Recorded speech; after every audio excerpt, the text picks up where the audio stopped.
Hello everyone, আমাদের প্রথম ব্লগে তোমাদের স্বাগত জানাই। তো বছরের শুরুতেই শীতের আমেজকে গায়ে মেখে আমরা রওনা দিলাম আমাদের গন্তব্য ঘাটশিলা এবং রাঁচির উদ্দেশ্যে।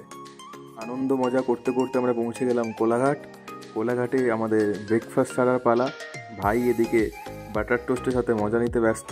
কোলাঘাটে ব্রেকফাস্ট ছেড়ে সোজা আমরা রওনা দিলাম ঘাটশিলার উদ্দেশ্যে। ঘাটশিলায় পৌঁছে হোটেলে ফ্রেশ হয়ে আমাদের গন্তব্য ছিল বুরুডি লেক।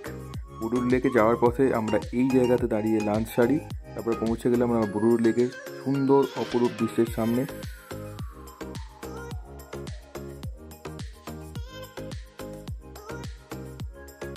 নাও তোমরাও দেখে নাও ভিউটা।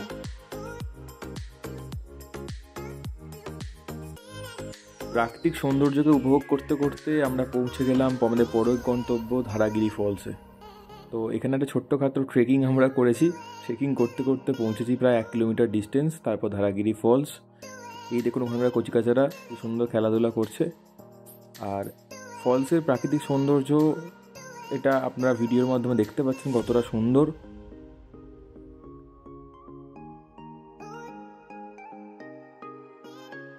ফলস থেকে ফেরার পথে আমরা ট্রাই করলাম বেগুনি, কিন্তু একটা অথেন্টিক ওয়েতে শালপাতার উপর তো সেটা পরিবেশিত হলো আমাদের কাছে, এবং সেটা খেতে থেকে শুদ্ধ সত্যি একটু অন্যরকম লাগলো। আর এদিকে দেখুন মেয়ে তার বাবাকে সাহায্য করতে ব্যস্ত। আমার কথা অনুযায়ী সে একটু বেগুনি ভেজে দেখালো আমাদেরকে। এদিকে ম্যাডাম পোজ দিতে ব্যস্ত। গ্রামের সুন্দর দৃশ্য দেখতে দেখতে আমরা পৌঁছালাম আমাদের তৃতীয় গন্তব্য রাতমোহনা।